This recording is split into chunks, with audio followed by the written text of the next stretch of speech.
morning. My name is Sophie R. In the United States, different cultures from across the world come together to form one nation.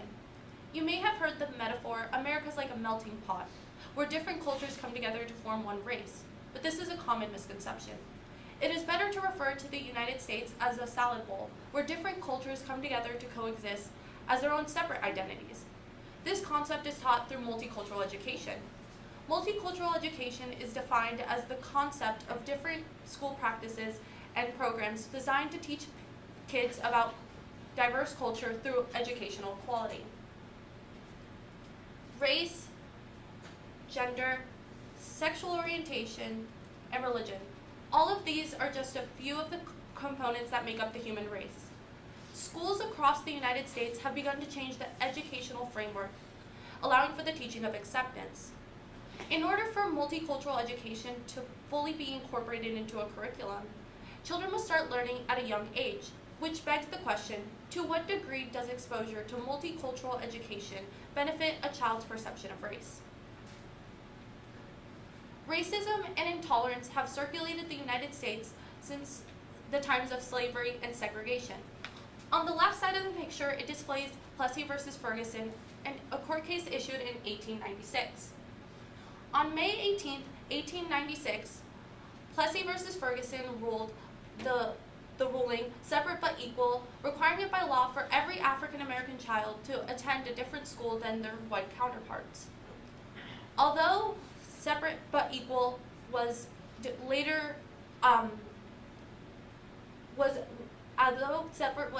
enforced, this ideology was supposed to make school districts supposed to be equal, but actually black schools actually received lower budgets and poor facilities.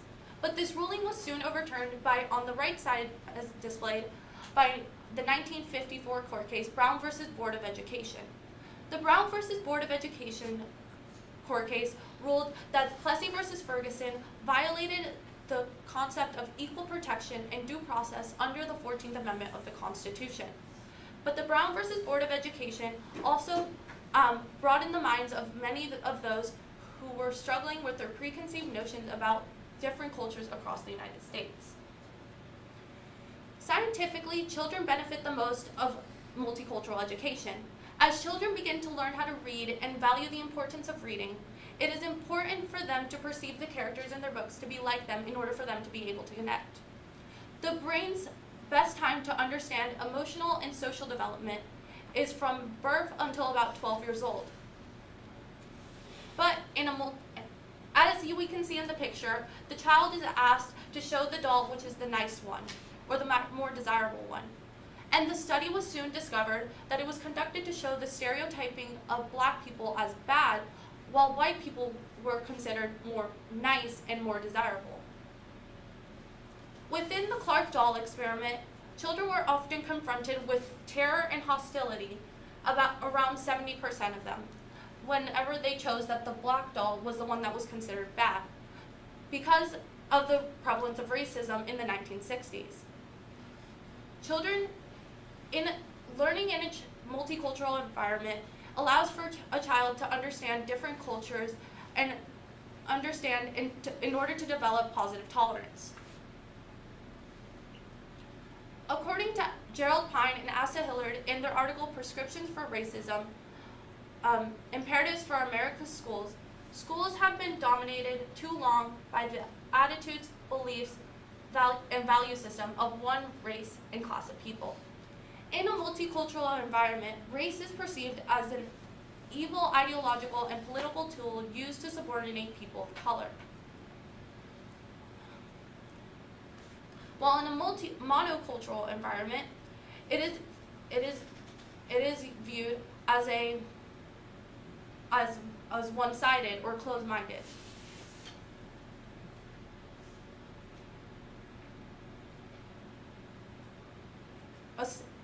A monocultural environment is not suitable for children to understand the concept that multicultural education has to offer, which offers a teaching of acceptance and understanding in order to develop tolerance.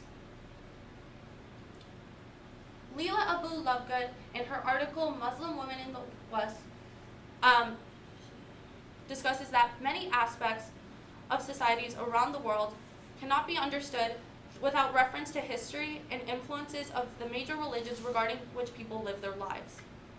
This is further discussed when she discusses the American curiosity in Muslim women during the times of 9/11 and the Wars on Terror.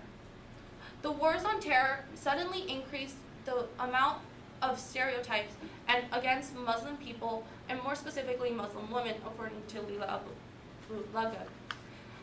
And also, when we introduce these stereotypes, it is important to critique these stereotypes and understand that these are rightfully wrong, as a monocultural environment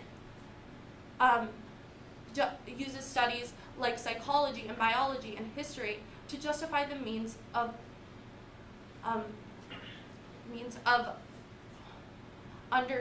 supposed tolerance, but it's all one-sided. Students across the United States are now able to coexist harmoniously if they live in a multicultural environment. The problem with this issue is that many live in a closed-minded environment, which doesn't allow for acceptance or the teaching of tolerance.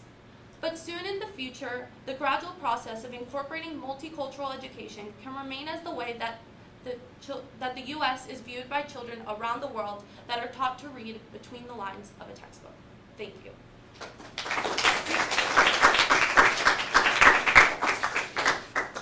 I had a couple questions. Ooh, back it up. Yeah. A little bit more. There you go. Thank you.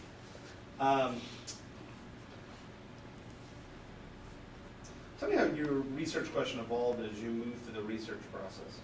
Okay, so my research question originally had to do with traveling and how it brought into open-mindedness.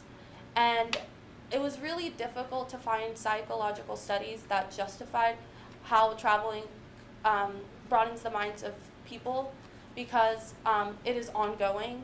It's an ongoing topic. And I shifted over to education because education actually permits for tolerance among very small children. And starting at a younger age is better for them to be able to incorporate this open perception on the world. Okay. If you have more time, what additional research would you conduct to deal with this issue? I would look at the more studies of the counter of monocultural environments and how they function as they do research on like social Darwinism and how that incorporates into a school system. All right, cool, thank you.